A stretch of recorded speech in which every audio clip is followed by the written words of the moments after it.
Hello everyone, and welcome to my channel, AESTHETICS, or welcome back if you are a returning viewer. Hopefully I can bring you a little bit of peace and happiness through something painting related today. I'm going to be giving you, oh my gosh, sorry, I have a cat and I'm allergic to cats, so I get a little scratchy sometimes, but you know if you know. We're going to be doing a pour painting. I've really been getting into these lately.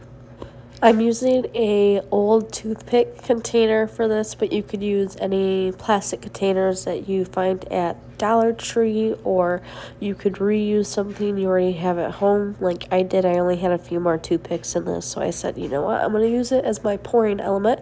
But now I'm just adding different colors to it, so I did different shades of purple. We added a blue in there, we added a pink, and I'm adding a gray. I am using two different types of acrylic paint for this.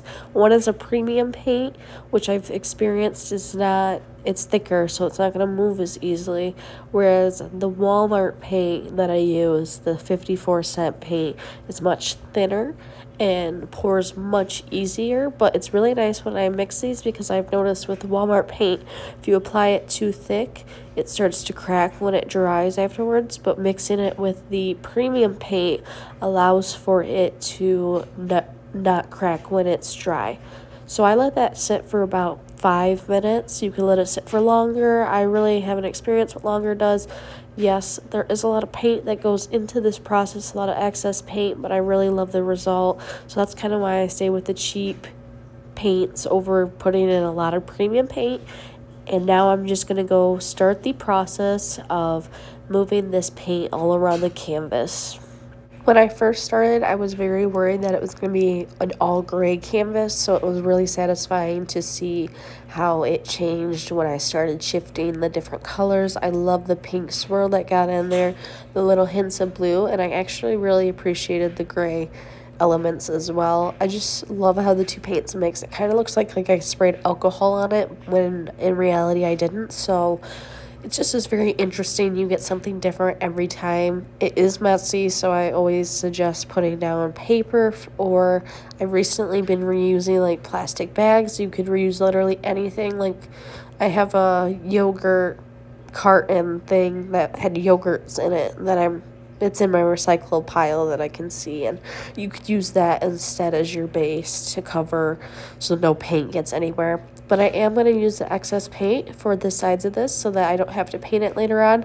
And what's nice about this is you can put the cap back on, and it will actually keep the paint still nice and wet if you wanted to do another pour painting.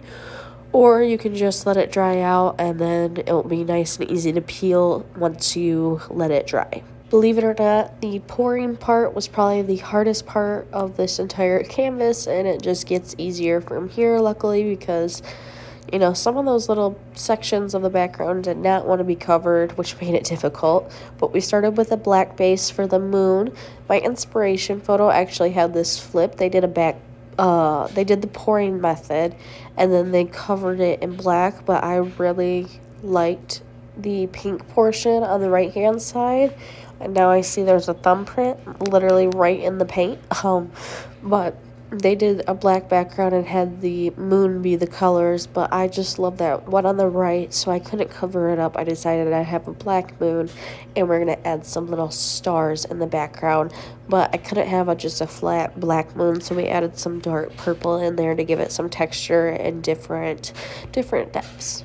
Recently, I've done another drip pour painting with some different colors.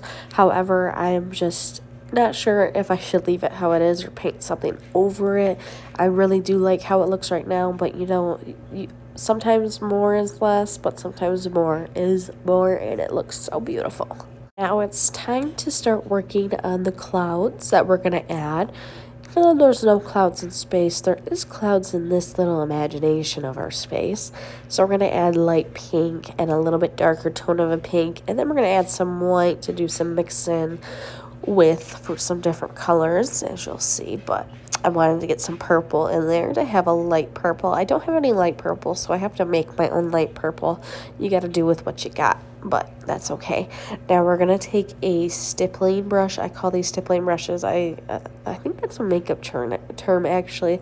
I refer a lot my painting to makeup, like blending wise and stuff, because I used to really like makeup when I was younger, and I apply the same techniques to some of the paintings that I do.